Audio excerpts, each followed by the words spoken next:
ചെല്ലി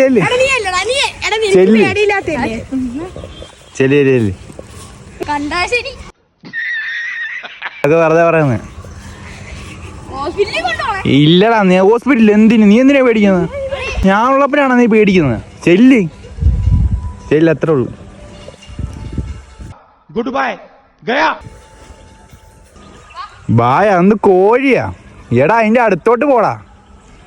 എടാ ഈ അങ്ങോട്ട് പോരുത്. എടാ അങ്ങോട്ട്. എടാ നീ ഓടാനല്ല.